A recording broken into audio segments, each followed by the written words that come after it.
Hello, good morning, and welcome to your home learning lesson. Let's get started right away with our calendar and we'll do our days of the week song. Go ahead, you can sing with me. Days of the week, days of the week, days of the week, days of the week, days of the week. There's Sunday and there's Monday. There's Tuesday and there's Wednesday. There's Thursday and there's Friday. And then there's Saturday, days of the week.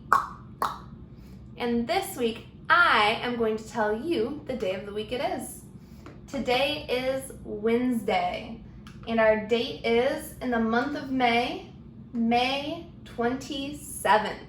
So we are right here on our calendar at Wednesday, May 27th. Yesterday was the 26th. And the 25th was Monday. That was Memorial Day. That was our holiday this week, and that's why we didn't have any lessons on Monday. All right, time for good news. And today I have two things to share with you for good news. The first is that I got a brand new desk so I can teach easier at home. So that's good news. I also wanted to show you a cool picture. So over the holiday weekend, it was so warm out, I got to be outside all day and garden and plant and things like that. And I found the longest worm ever. So it got longer than this when it stretched its body out to move, but I thought that was cool and that you might like to see. So if you have some good news, you can go ahead and share it now. All right, for your read aloud this week, we are continuing to work on our story skills. So what we're going to be doing is we're going to be thinking about our setting, our talking characters, our oops, a problem, we don't need to worry about the R, and then our why, yes, a solution. We might not do every single letter every single day, but we'll be thinking about these things so that we're ready to answer any questions someone asks us about the books that we're reading. All right, today we are reading a story called A Walk in the Forest. If you have your home learning packets, you can go ahead, get them out, find this page. We are going to get started reading it. And we're going to start on page 2. Tam is walking with Mom and Dad. Tam sees a beaver. Now I'm going to stop here because I'm thinking about my story elements. I know S is for setting. If I look here, it looks like they're outdoors somewhere, maybe in the woods, and it's bright, so I know it's daytime. So we have Tam, Mom, Dad, and a beaver so far in our story. Tam spots a frog. Tam sees a nest with one duck. Now, we did our setting. How about our T, our talking characters? I noticed that it looks like Tam, her mom, and dad might all be talking together. I'm seeing them on a lot of our pages. Tam sees a fox on the rock. Tam spots a big bird. Now I'm still thinking about my story elements. I have ST, O is for oops, a problem. So far, I don't think our story really has a problem. It looks like the family is out in the day finding animals. Go ahead, go to your last page. They have lots of pictures. And we're at the end of our story. So I didn't hear a problem. If there's no problem, no solution. But we did get our setting and our talking characters. And our question today says, look back at a walk in the forest. What is one animal that Tam and her parents saw? So we know the setting is in the woods. We already know who the characters are. Now we just have to remember, in that setting with Mom, Dad, and Tam, what did they see? What kind of animals did they see in the story? If you need to, you can look back at your book to find what animals they saw. And you have your quick drills. Of course, make sure that you're either following along with Ms. Patterson's videos or you can do the flashcards yourself. Your writing prompt today says, Would you rather read a book or go outside to play? And then it says, write your reasoning. So you have to pick one, read a book or play outside, and then you have to say why. This is a tough one. I would say I would rather read a book if it's raining outside so that I can see the story. But if it's really nice outside like it has been all weekend, definitely playing outside, maybe riding my bike. So I would say I'd have to pick based on the weather.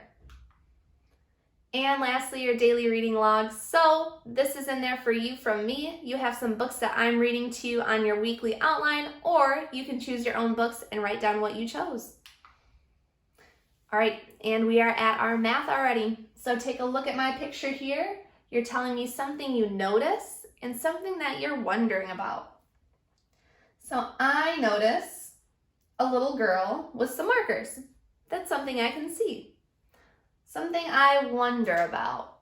I wonder what she's drawing a picture of. That's something I don't know, so I wonder about it. All right, and our math story today, it says, there are 9 markers in a jar. Travis takes 4 markers out of the jar. All right, I'm gonna read it one more time for you. Listen very carefully. There are 9 markers in a jar. How many markers are there in the jar? Should be 9. Travis takes 4 markers out of the jar. How many markers did Travis take? 4. And our question today says, how many markers are in the jar now? So let's figure out what we need to do to solve this problem. It wants us to figure out how many markers are left in the jar. And I heard that we started with 9, but then someone named Travis took 4 of them. So if he's taking them, that tells me I need to subtract if we're taking away. So I'm going to start over here with our math problem. The first number I heard was 9, and I heard that there were 9 markers in a jar, so I included a jar too. Now I have to draw my 9 markers. I have 1, 2, 3, 4, 5, 6, 7, 8, 9. I have my 9 markers. Next, it's telling me 4 of those Travis is going to take away. So I have to take away 4 of my markers. So I'm going to take away 1, 2, 3, 4. Now that I have 4 gone, my question asks me how many are left in the jar. Now I just have to count. 1, 2, 3, 4, 5. There are 5 markers left in the jar, and let's see. We have 5 as our answer, and our number sentence tells what we did. We started with 9 markers. And then remember, we subtracted 4 that Travis took, and we had 5 left afterwards. Now, if you didn't feel like drawing, maybe you decided to use a tens frame. So on the next one, I started with 9 markers, and I showed it by 9 red dots on my tens frame. Next, just like we did before, I heard that 4 of them are getting taken away. So I've crossed out 4 of my markers. 1, 2, 3, 4. 4 are gone. Now, when I want to know my answer and I look at my picture here, I notice there are no more dots on the bottom part of my 10 frame now, but the top row is all filled in still. I already know if my top row on my 10 frame is filled, I have 5, so I don't have to count. My answer is 5, and my number sentence stays the same. And lastly, it says you are working on subtraction this week. Before you had been working on addition, adding things together, now you're going to be taking away. On your first page, you need to match. So you have to figure out what picture matches what number sentence. So I'll do the first one. I notice in my picture there are 1, 2, 3 cubes. So there are 3. It looks like they took away 1. All right, 4 minus 1 equals 3. No, because I didn't start with 4. I only started with 3. Let's see, 4 minus 2 equals 2. Again, I didn't start with 4. I only have 3. My last one, 3 minus 1 equals 2. Let's check. 1, 2, 3. 3. Take away 1. 2 left. That is my match. So you can fill in the other 2 by yourself, and then I think you have one more page as well. If you have any questions or concerns about this, go ahead, let me know, send me a message. If not, I will see you on tomorrow actually for a Google Meet. Bye.